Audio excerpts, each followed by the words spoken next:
We all used to have that one friend way back in the day that would always hand the controller back all like wet and moist, and for some unknown reason, all of the buttons were stuck. But there was nothing that you could really do. He was a part of the crew, he was one of the homies, and he always brought over like the best snacks when he came to your house. So, you kind of lived with it. But, anyways, let's get serious here in today's video. I actually wanted to do a quick little unboxing. I guess more of like an overview for the figure. It's not going to be too in depth because it seems like everybody and their grandmother has reviewed this action figure. And yes, if your grandmother reviews and collects action figures, she's probably the coolest grandma on planet Earth. Okay, just saying. But seriously, I know most people have already reviewed this action figure, but sometimes I pick up a figure and then I just sit on it, or I just don't have time to actually open it and enjoy it because that's just the way that I am. Sometimes if I buy a figure, I have to like be fully invested in like unboxing it and posing it before I can actually like do content on it. I'm just not that kind of person that's just gonna crack a figure open and just spit nonsense at their microphone. I want to like be thorough and really hit on all the talking points that are just rumbling through my mind. But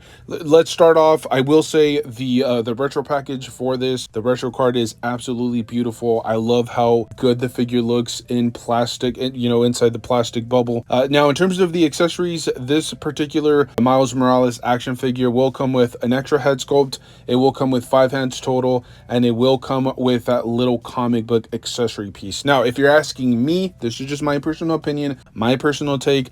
I don't necessarily, if it's a base like regular price Marvel Legends, let's say $25 or $27, whatever you're paying for your Marvel Legends, if it's that base price point, I don't want extras like a comic book. Like that, to me personally, just seems like it's overkill, and I'm gonna use it for like maybe one pose or one like photograph. I know there are a lot of people out there that are like legitimate toy photographers, and maybe this holds more value to them. It's a matter of personal perspective, but just in my personal opinion, I'm slightly upset with this because it feels like it took some budget away from what they potentially could have offered with this figure. Same thing with the unmasked version of Miles Morales, or the unmasked head sculpt. I've often said it, like if you give me an unmasked Tony Stark head, it's just gonna go in one of my like accessory bins. I'm not going to utilize that head sculpt. I want my superheroes with their masks on or their helmets.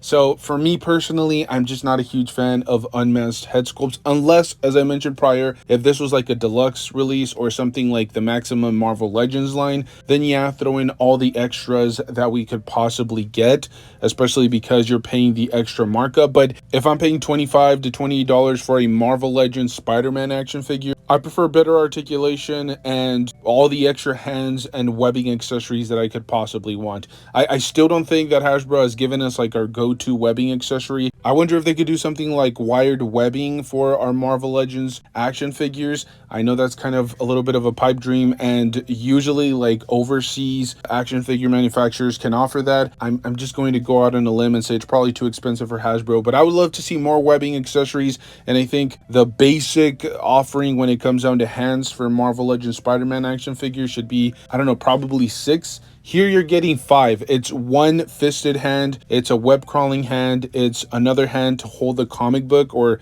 a slight gripping hand, and then 2 web shooting hands. Now personally, I don't like this combination. I would have just preferred what we usually get, which is 2 web shooting hands, 2 web crawling hands, or 2 wall crawling hands, sorry, and then 2 fisted hands. That's essentially what we should be getting. It's like the most basic offering when it comes down to Marvel Legends Spider-Man action figures, and that's not what we're getting here. It's a really weird mix, and I think the comic book really kind of threw the action figure off balance when it came down to budgetary constraints, and I think that played a huge role. Same thing with the unmasked head sculpt. If I had to choose, I probably would have taken those 2 away and just given us the proper amount of hands, and then probably a brand new webbing accessory piece. I'm hoping that that's kind of the future when it comes down to the Marvel Legends line. Now, in terms of paint work and sculpt work, it's essentially what you would expect from Hasbro. There is a little bit of paint drip like on some of the fingertips for this particular figure, and then on the body mold you can definitely see where like the butterfly joints and then the mid-torso, there's probably going to be some paint rub going on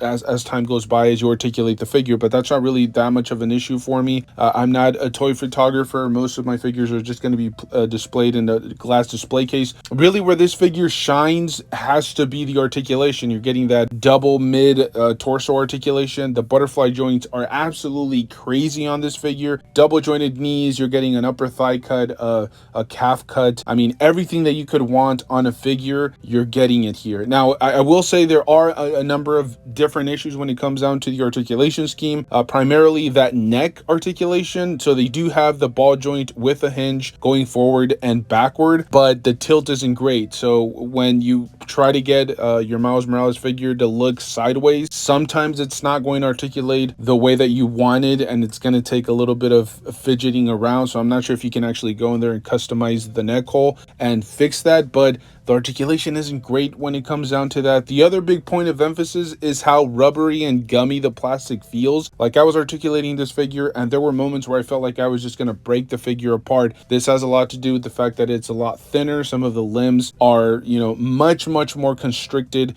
than like some of the thicker body molds where you can kind of have a little bit of give, but here you have to be extremely careful. I'm going to assume that you probably have to heat up the joints and things of that nature, but I don't know if they're reverting to like old plastic or if they're mixing something in the plastic to make it cheaper for them to mass produce, but this just doesn't make any sense. I don't think that Hasbro should be having these type of issues at this point. You know, I'm not necessarily a huge proponent of McFarlane's style of plastic, but at least theirs feels firmer when I'm articulating the figure. It doesn't feel like any of the joints are going to pop off or break off. Sometimes when you're articulating the arms, you'll feel like the upper where the limb attaches to the torso, sometimes it feels like it's going to pop off way too easily, and the plastic just feels very rubbery and gummy. It's a huge cause for concern, especially if you're like me that likes to get these figures into great dynamic poses. It's definitely going to be a pretty big issue. Overall, I will say though,